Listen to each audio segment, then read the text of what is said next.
할렐루야. 하나님의 은혜가 이 시간 우리들 모두에게 임하기를 주님의 이름으로 축원합니다. 말씀의 제목 한번 따라 하시다. 나의 충성이 내 자녀의 축복이 됩니다. 믿음 되길 바랍니다. 제가 잘 아는 목사님이 딸을 생각하며 쓴 글이 있어서 잠깐 읽어드리도록 하겠습니다. 제목은 딸의 눈물. 그 아이는 좀처럼 우는 아이가 아니었다. 애비 닮아 그런지 좀 냉정한 편이다. 그런 아이에게서 난 3번의 의미심장한 눈물을 보았다. 가슴을 후벼파는 듯한 아픔과 슬프게 한 그 눈물을 난 잊지 못한다. 그 첫 번째 눈물은 한창 입시 준비하던 때였다. 서울에서 고등학교를 자취하며 다닌 아이는 홀로 고분분투하였다. 난 목회한다는 이유로 거의 방치하였다. 어느 주말 잠시 철원에서 그때 목회를 했는데 철원집에 들린 아이는 풀이 주고 있었다. 그러다 이내 눈물을 보였다.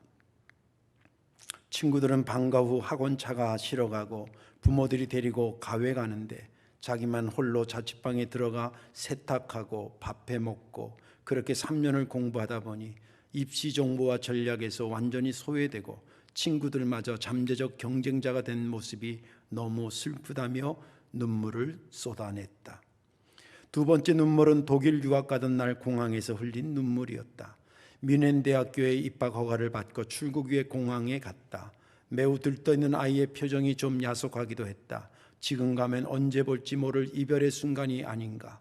곧 출국 심사대에 들어갈 시간 포옹을 해줬다. 그 순간 아이의 눈에 눈물이 고이며 이내 울며 하는 말이 아빠 나 어떡하지? 지금 가면 나 갈 곳이 없어. 사실 대학 기숙사 신청을 했지만 6개월 후에 가능한 상황이었다. 나는 그때서 처음 알았다. 학기는 시작되고 하니 출국은 하지만 당장 갈 곳이 없었던 것이다. 갈 곳 없이 짐 가득 안고 출국하는 아이의 뒷모습이 어찌나 짠하던지.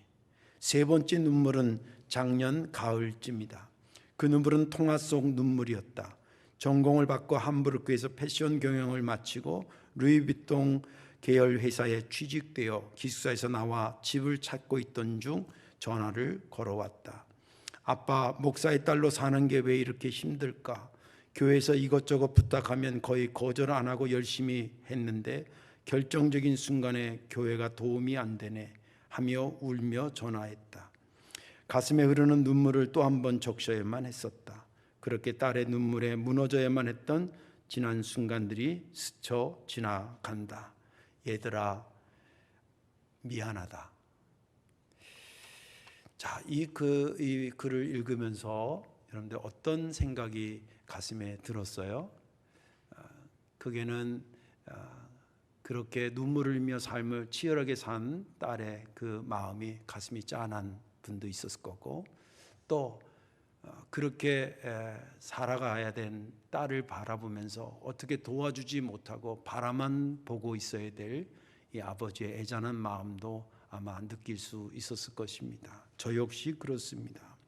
그런데 곰곰이 이 문장을 여러 번 제가 반복해서 읽으면서 덤으로 이런 생각이 들었습니다. 여기 딸이 지금 3번 울었는데 울고 울었는데 그 내용이 축복되고 축복되는 것으로 마무리되는 것을 느꼈습니다. 고3 다니면서 말이 그렇지 혼자 엄마 아빠가 다 챙겨주고 공부만 해도 고3이 얼마나 힘듭니까? 근데 아버지는 딴 데서 목회하고 딸은 학교에서 서울에서 다니니까 혼자 자취하니까 빨래도 지가 해야 되고 먹는 것도 지가 해결해야 되고 공부도 해야 되니 이게 얼마나 힘들었겠어요. 그러니 그 눈물로 한번 이렇게 참다가 흘린 눈물 같아요. 근데 그 눈물이 그가 원하는 대학에 입학하는 것으로 축복으로 마무리가 되고 그렇죠. 그리고 독일로 유학을 가는데 가서 어떻게 기거해야 될지 넉넉하면 뭐 다 돼줬을 텐데 그러지 못한 상황에서 기숙사 가는 줄만 알았는데 딸이 말을 참다가 마지막 출국장에서 그 얘기를 하면서 눈물로 시작했는데 끝이 전공을 잘 마치고 좋은 직장에 간 걸 보면 끝이 또 축복이고 또 이제 그 직장으로 옮기면서 기숙사에서 나와서 자기 집을 얻는데 그동안 자기는 교회에 정말 목사 딸이라는 것을 조금이라도 흠이 되지 않기 위해서 교회에서 부탁하면 하는 대로 다 하고 그랬는데 결정적으로 교회를 자기 집을 얻는데 이게 뭐 정확한 내용은 모르겠는데 교회 도움을 별로 못 받은 것 같아요. 교인들의 도움도 잘 못 받고 뭐 이런 것에 대해서 굉장히 섭섭함에 아버지한테 전화하면서 전화로 우는 겁니다. 근데 그 전화 걸고 나서 지금 한 2, 3년이 지난 것 같은데 아직 안 돌아오고 독일에 있는 거 보면 집도 잘 얻어서 하나 봐요. 그것도 역시 뭐로? 축복으로 마무리가 됩니다. 눈물로 시작했는데 축복, 눈물로 시작했는데 축복, 눈물로 시작했는데 축복. 저는 그 목사님이 어떻게 하나님을 섬기는 것을 잘 알아요. 오래전부터 아는 사람이에요. 그러니까 이 딸이 눈물로 시작한 것이 축복이 된 것이 저절로 우연히 어떻게 하다가 시간이 해결해주고 이래서 된 거라고 보지 않아요. 아버지가 하나님을 얼마나 섬기는 것을 주께서 아시고 그 딸의 눈물을 축복으로 바꿔주신 거예요. 저와 여러분들도 여러분들의 충성이 여러분들의 자녀의 축복으로 이어지기를 주님의 이름으로 축원합니다. 오늘 본문에 있는 말씀은 이스라엘 백성들이 이제 마침내 광야 생활을 끝나고 여호수아와 함께 가나안 땅에 들어가게 됩니다. 들어가서 보니까 할 일이 태산같이 많은 거예요. 첫째는 우상에 쩌들어 있고 악에 쩌들어 있는 그 민족들을 쓸어내고 거기에 하나님의 나라를 건설해야 되는 그런 사명이 있어 전쟁이 불가피했고 또 그것을 위해서 조직도 해야 되고 여러 가지 것들을 갖추고 살 집도 마련하고 뭐 여러 가지 복잡했을 겁니다. 할 일이 태산 같았습니다. 그래서 이제 처음에 전략은 이스라엘 백성들이 전체가 가서 중요한 거점 도시는 점령에 들어갔는데 세부적으로 다 같이 움직이려니까 이게 너무 한계가 있어서 어떻게 작전을 짰냐면 여호수아가 12지파에게 땅을 분배해 주면서 너희는 여기저기 점령에 들어가라 이렇게 배분해 주기 시작을 합니다. 그렇게 한참 배분하고 있던 중에 갈렙이라는 사람이 여호수아를 찾아옵니다. 그러면서 오늘 본문의 말씀은 시작이 됩니다. 여호수아여 기억하시죠? 45년 전에 당신하고 나하고 그리고 나머지 10명 총 12명이 가데스 바네아에서 정탐꾼을 꾸려서 가나안 땅에 가서 40일 동안 살펴보고 왔지 않습니까? 그때 저는 갔다 와서 성실하게 보고를 했습니다. 하나님이 우리와 함께 가시면 우리는 반드시 그 적과 꿀이 흐르는 땅으로 들어간다고 보고했었습니다. 그런데 안타깝게도 당신과 나 외에 나머지 사람들은 우린 절대 거기 못 들어간다고, 가면 우린 다 죽게 된다고 막 그런 말을 하는 바람에 백성들이 얼마나 슬픔에 땅을 치고 통곡한 거 다 기억하시죠? 그때 우리가 하나님께 충성된 마음으로 고백을 했더니 하나님께서 모세를 통해서 우리에게 축복해 주신 말이 갈렙아 네가 나에게 이렇게 충성했으니 네가 들어가서 밟는 땅을 영원히 내가 너와 네 자녀에게 준다고 약속하셨습니다. 그거 기억하시죠? 그 얘기를 하는 겁니다. 하나님은 그 약속을 지키기 위해서 광야에서 나를 지켜주시고 이곳에 오기까지 오늘까지 45년 동안 저를 잘 지켜주었습니다. 제가 돌이켜보니 이제 제 나이가 85세인데 그때 정탐꾼의 나이로 떠날 때 40세 때 떠났는데 그때와 내 모든 건강 상태가 거의 동일하니 헤브론을 우리에게 주십시오. 아시다시피 그 헤브론은 이스라엘 백성들이 가장 무서워하는 거인족인 아낙 자손이 버티고 있다 그러는데 하나님이 우리와 함께 하시면 내가 치고 들어갈 수 있을 것입니다. 그러니 그 땅을 배분해 주십시오. 그 이야기를 듣고 여호수아가 다 알던 내용이고 또 그런 결의를 하고 헤브론을 달라고 하니까 그를 축복하고 헤브론 땅은 갈렙의 땅이다 라고 선언합니다. 그리고 갈렙이 그의 식구들을 데리고 거기에 이제 치러 가서 점령에 들어가는 내용이 15장에 나오는데 오늘 본문에 나오지 않지만 아무튼 그렇게 치러 가서 거기를 다 점령했더라, 전쟁을 끝이게 했더라라고 하는 것이 본문의 말씀입니다. 저는 이 본문을 읽으면서 특별히 9절을 유심히 보게 됐습니다. 그날에 모세가 맹세하여 이르되 내가 내 하나님 여호와께 충성하였은즉 내 발로 밟는 땅은 영원히 너와 내 자손의 기업이 되리라.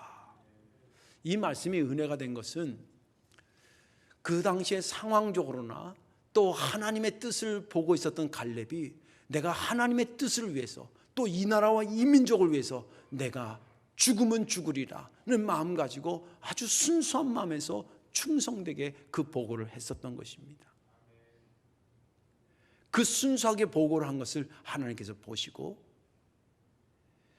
갈렙만이 아니라 갈렙의 후손까지도 아주 패키지로 축복 주신 내용을 오늘 그 구절에 말하고 있습니다. 그걸 보면서 그렇구나. 우리가 자녀들, 이 자녀주를 맞이해서 자녀 여기 사랑하지 않는 사람이 누가 있겠어요? 정말 자녀를 사랑하고 걔네들이 복받기를 원하면 내가 어떤 역할을 해야 되겠구나. 역할이 여러 가지겠지만 그 중에 오늘 본문은 말하기를 내가 내 시대에 내가 할 수 있는 한 최선을 다해서 하나님께 순종하고 충성하자.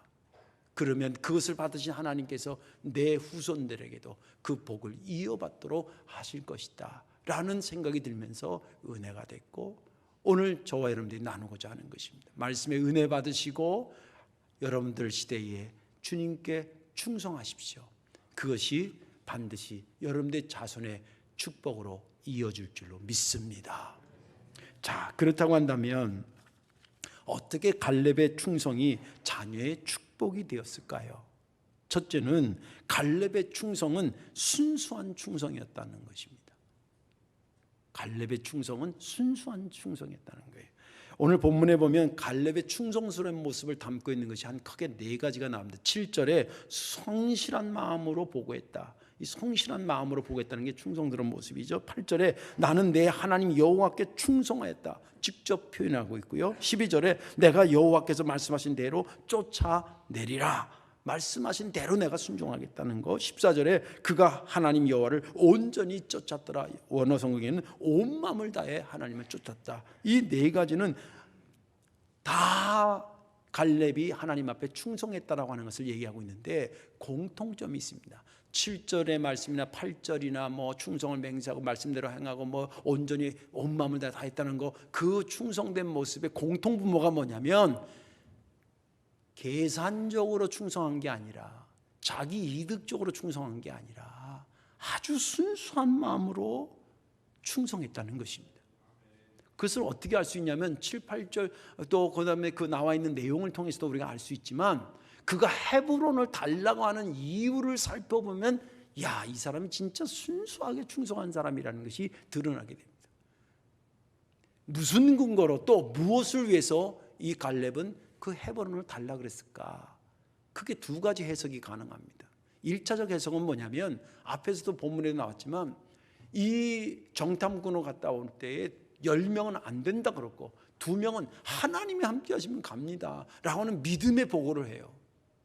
그때 모세를 통해서 축복받았다 그랬잖아요. 네가 밟는 땅을 영원히 너와 네 자녀에게 주리라. 그 축복의 내용을 갖고 이겨왔더니 마침내 그 직전까지 와 있는 상태입니다. 그러니 이걸 근거로 해서 갈렙이 헤브론을 정당하게 달라고 그랬던 것입니다. 이게 1차적 해석입니다. 2차적 해석은 뭐냐면 이 가려고 했던 헤브론 땅의 상태가 어떤 거냐라고 하는 것에 접근해 갑니다. 이 헤브론 땅은 좋은 곳이긴 했지만 지금 좋은 곳에 맨 땅 이렇게 다 사람들 없어가지고 그냥 들어가서 천막만 치면 내 집 되는 그런 땅의 상태가 아니었습니다. 여기는 누가 버티고 있었냐면 아낙 자손이 버티고 있었습니다. 아낙 자손이 성경이 여러 군데 나와요. 거인족이에요. 근데 언제 등장하냐면 보고 놀래고 무서워하고 그런 대상으로 아낙 자손이 나와요. 결정적으로 가나안 땅에 못 들어간다고 10명이 말할 때에 그 근거가 뭐냐면 거기 가서 아낙 자손을 봤는데 세상에 얼마나 기골이 장대한지 그들 앞에 우리가 서면 마치 사람 앞에 메뚜기가 선 것 같아가지고 우리는 게임이 안 된다 그랬던 거예요. 가장 무서워하던 족속이 누구냐면 아낙 자손이었어요. 그들이 어디를 쩍 뻔히 버티고 있냐면 헤브론을 버티고 있는 거예요. 지금 이 땅을 분배받은 것은 아까 말한 것처럼 맨 땅에 그냥 가면 아무나 사는 게 아니에요. 그 전쟁을 치르고 들어갈 것을 배분받는 거예요. 여러분들이 만약에 땅을 배분받고 처에 들어가야 된다는 생각이라면 조금만 생각이 있는 사람은 기준이 이겁니다. 땅이 좋은가, 비옥한가. 두 번째는 치러 들어가기가 쉬운가. 두 가지 생각 안 하겠어요? 나부터도. 근데 땅은 비옥한데 거기 지키고 있는 사람 갔다가 들어가기도 전에 나 다 죽겠나. 그러면 대개 쳐다보다가 고개 돌리거든요. 갈렙도 그걸 알았던 거예요. 헤브론을 점령해야 이 이스라엘 나라를 점령해 가는 데에 아주 전략적으로 필요한 곳인데 거기 떡하니 거인족이 지키고 있으니까 누가 가냐고. 서로 가야 되는데 우리나라 말로 저기 고양이 목에 방울 달아야 되는데 그런데 누가 다냐고. 그때 갈렙이 내가 가야 되겠다. 내가 가서 죽더라도 내가 가야 되겠다. 누군가는 거기 가야 되는데 기왕이면 가장 힘든 곳에 우리가 들어가리라. 그리고 요청한 거예요. 이런 요청을 그래서 헤브론을 달라고 했던 이 갈렙을 어떻게 계산적 헌신이라고, 계산적 충성이라고 해석할 수 있겠어요? 이거야말로 순수한 충성을 보여준 것입니다. 성경에 보면요, 이런 관점에서 보면 두 부류가 있어요. 충성을 하긴 하는데 계산적 충성을 한 그룹이 있고 정말 순수한 마음으로 충성하는 그룹이 있어요. 대표적으로 이 계산적 충성했던 사람이 누구냐면 가룟 유다예요. 이 사람은 3년 동안 같이 예수님께 있었어요. 겉으로는 선생과 제자로 보이기 때문에 많은 사람들이 그 제자 중에 하나였던 가룟 유다는 선생인 예수님한테 충성을 하는 걸로 봤을 거예요. 그러면 선생님이 만들려고 하는 선생님의 나라, 하나님의 나라에 헌신해야 되는데 가룟 유다는 그러지 않았어요. 자기가 꿈꾸던 나라가 있어요. 그걸 이루기 위해서 어떻게 보면 여기지만 예수님을 이용하려고 했던 사람이에요.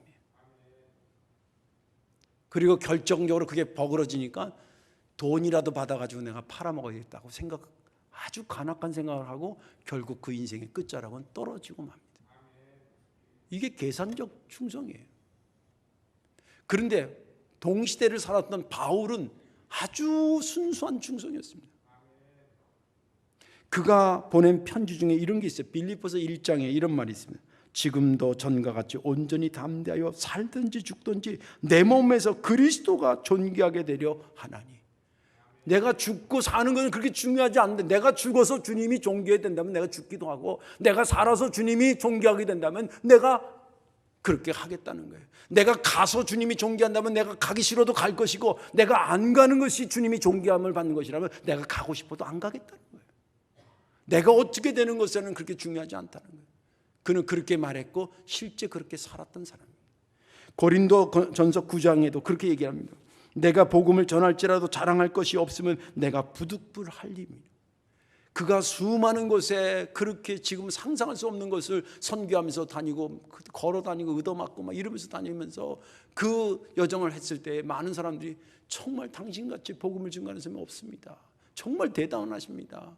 정말 자랑거리입니다. 라고 할 때 바울이 한 말이에요. 나 자랑할 거 하나도 없다. 난 부득불할 뿐이야. 주님이 나를 구원하기 위해서 죽기까지 하셨는데 그 은혜 받은 내가 당연히 해야 되는 거 아니냐고. 뭐 자랑거리냐고. 당연히 할 거지 않냐고. 이렇게 자기가 복음 증거하는 것을, 이건 겸손해서가 아니라 팩트를 말해주는 거예요. 이 사람은 참으로 순수한 마음에서 충성했던 사람입니다. 자, 이제 다시 갈렙의 이야기로 돌아와 봅시다. 갈렙이 그렇게 계산적이지 않고 순수한 마음으로 목숨 걸어서 헌신했어요. 하나님의 입장에서 갈렙을 이렇게 쳐다보는 겁니다. 얼마나 예쁘겠어요, 세상에. 여론은 그렇게 하는 것이 하나님 뜻이고 나발이고 나는 내가 살아야 되겠다고 그러면서 여론이 저쪽으로 확 몰려갈 때 아니라고. 하나님이 우리 함께 하시면 간다고. 그런 고백을 하면서 정말 순수한 마음에서 목숨까지도 내놓으려고 그러고, 헤브론 아무리 강한 자가 있더라도 누구도 안 가더라도 그럼 내가라도 가서 나라를 세우는데 일조하겠다고 그러면서 거기를 헌신하는 그 갈렙을 하나님이 이렇게 보고 얼마나 예뻤겠냐고. 축복을 주시기로 친다면 그러니까 갈렙만 줬겠어요? 아니면 갈렙에서 난 후손들까지 다 주고 싶겠어요? 내가 하나님이라면 당연히 후손들까지. 그래서 갈렙의 충성이 자녀의 후손의 축복으로 이어질 수 있는 근거가 거기 있는 겁니다. 갈렙은 그것을 시작할 때부터 알았어요. 아까도 읽은 9절에 그 말씀을 그는 믿음으로 받았어요. 내가 내 하나님 여호와께 충성하였은즉 내 발로 밟는 땅은 영원히 너와 내 자손의 기업이 되리라. 이런 것을 믿었어요. 내가 충성한 것 하나님이 기억하시고 내 자녀들에게도 그 복을 이어가게 하실 거라는 것을 믿고 했다는 것입니다. 목사를 비롯해서 온 성도들은 하나님한테 큰 구원의 빚을 진 사람입니다. 여러분들, 우리가 구원이라고 하는 거가 이 땅에서 그냥 살 때는 이게 구원 받은 게 잘 사는 건가, 구원 안 받고 지 마음대로 저 세상 속에 사는 게 잘 사는 게 구분이 잘 안 갈 수도 있어요. 결정적일 때 구원받은 것이 얼마나 소중한 것인지가 깨달아지는 게 이 땅을 떠날 때입니다. 여러분들 집에 여권들 하나씩 갖고 있잖아요. 어디인지도 잘 몰라요. 또 없어도 오늘 사는데 지장 없어요.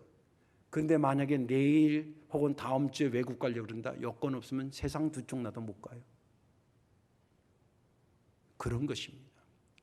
그 구원의 은혜를 우리가 입었으니까 그것에 감사해서, 그렇지 않아도 하나님께 영광 돌리고 충성해야 되는데 구원의 은혜를 받았으니까 우리가 순수한 마음으로 충성한 거예요. 그래서 교회 와서 예배도 드리고 헌신도 하고, 이거 다 헌신들 하는 겁니다. 다 헌신들 하는 거예요. 그렇게 헌신들 했어요. 그런데 당연히 할 거라서 순수한 마음으로 했는데 세상에 하나님이 그걸 보시면서 사랑하는 딸아, 네가 그렇게 충성했으니 내가 네 자녀들까지 복 줄게, 그러신다는 거예요. 갈렙에 나타났던 하나님의 역사는 그렇게 우리에게도 이어져 되는 것입니다. 그래서 부모의 충성이 자식의 축복이 되는 것입니다. 두 번째는 뭐냐면, 어떻게 갈렙의 충성이 자녀의 축복이 되냐면 영원히 복 주실 하나님께 충성했기 때문입니다. 14절에 보면 헤브론이 그닛 사람 여분네 아들 갈렙의 기업이 되어 오늘까지 이르렀으니 이는 그가 이스라엘의 하나님 여호와를 온전히 쫓았습니다. 14절을 가만히 보면 갈렙의 충성에 대한 몇 가지 중요한 내용을 우리가 알려주는데, 첫째는 헤브론 땅을 분배받았는데 그 땅이 실제 기업이 됐다라고 하는 팩트고, 두 번째는 뭐냐면 그 기업이 된 것이 갈렙 당대만 기업이 된 게 아니라, 소유가 된 것이 아니라 갈렙이 떠난 이후에도 후손에게 이게 기업이 됐다. 그리고 세 번째는 그렇게 된 것이 그가 하나님을 온전히 따랐기 때문에, 충성되게 따랐기 때문에 그런 은혜가 이어진 거다라고 얘기해 주고 있습니다. 여기서 중요한 것을 놓쳐서는 안 되는 중요한 것이 있습니다. 이 14절이 갈렙이 받고 갈렙의 후손들이 축복받은 내용을 담고 있다고 그럴 때에 그것이 축복이 되는데 주도적 역할을 누가 했냐면 갈렙이 한 게 아니라 하나님이 하신 겁니다. 그가 충성한 것을 충성했는데 하나님이 없으시다, 하나님이 받으시는 충성이 아니다 그러면 그냥 충성은 충성대로 끝나는 겁니다. 그런데 이것이 축복이 된 것의 그 중심에 하나님이 계셔서 그게 가능해지는 것입니다. 그런 의미에서 이게 첫 번째, 두 번째 걸 살펴보면, 첫째, 지금 땅을 분배받았다 그랬잖아요. 땅을 분배받은 거하고 그 땅의 소유주가 된 것은 그 말이 그 말도 전혀 그 말이 아니에요. 그 성경을 깊이 연구하면 분배받은 거예요. 근데 그것이 소유되기까지 아까 말한 안악자손과 전쟁도 있어야 되고, 전쟁에는 이기는 것도 있어야 되고, 이 모든 것을 가능케 하신 중심에 계신 분이 계셔야 되는데 그것이 하나님의 역사였다. 성경에 보면 분배받았으나 소유하지 못한 민족도 있어요.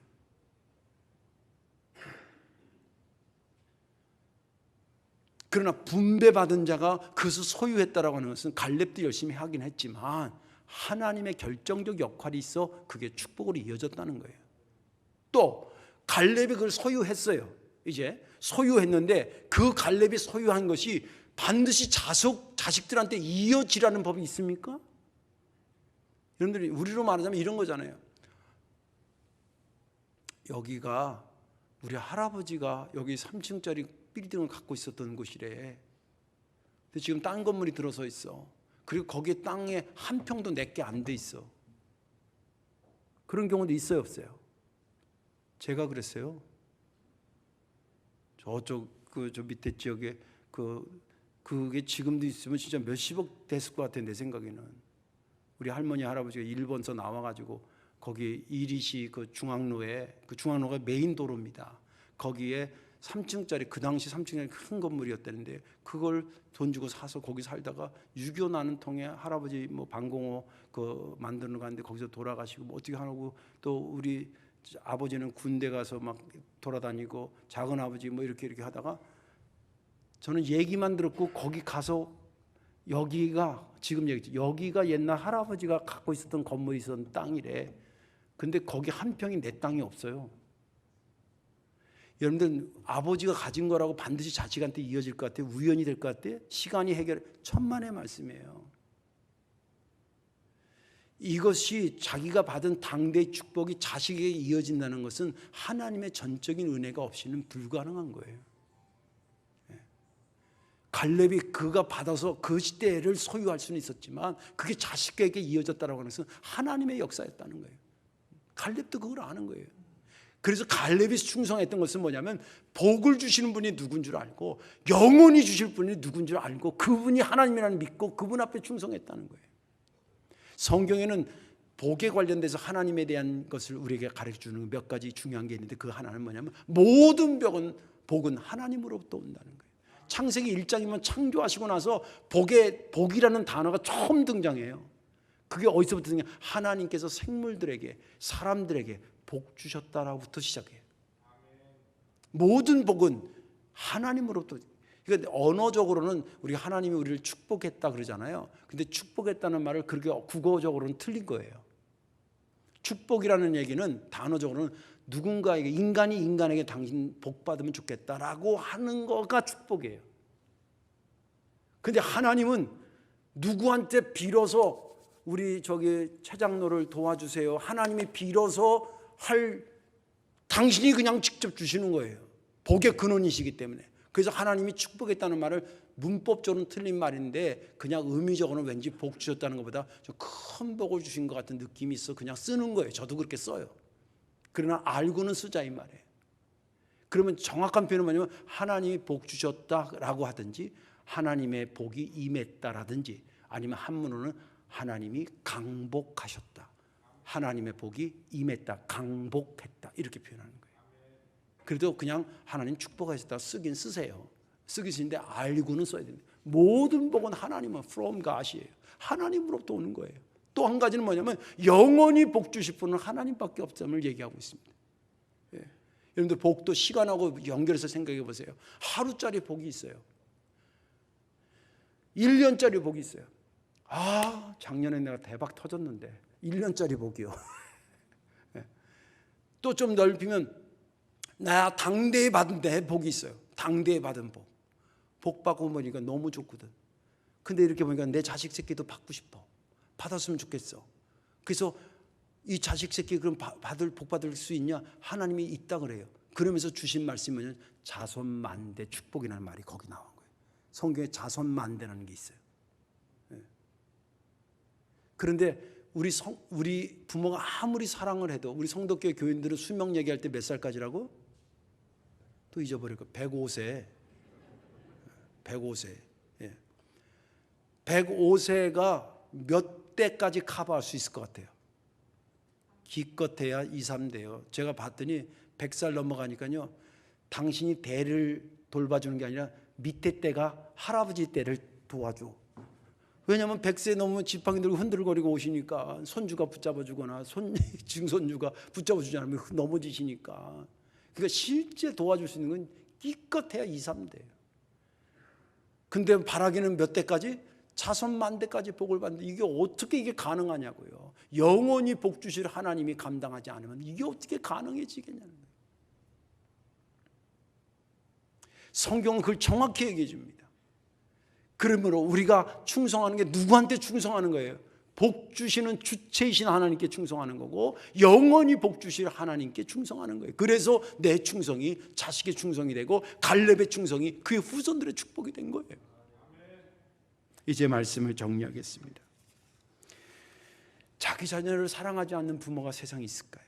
가끔 저는 동물의 세계인가 그거 이렇게 자주는 보죠. 어떻게 보면 그 동물도요, 지 새끼 엄청 본능적으로, 그 닭도 말이죠, 그 병아리 그냥 누가 낚아챌까봐 폼에 안아가지고 막 이러고, 개도 그 턱받이를 못 올라가니까 그 개새끼라니까 좀 이상하네, 목덜미를 물어가지고 이렇게 올려주고 말이죠.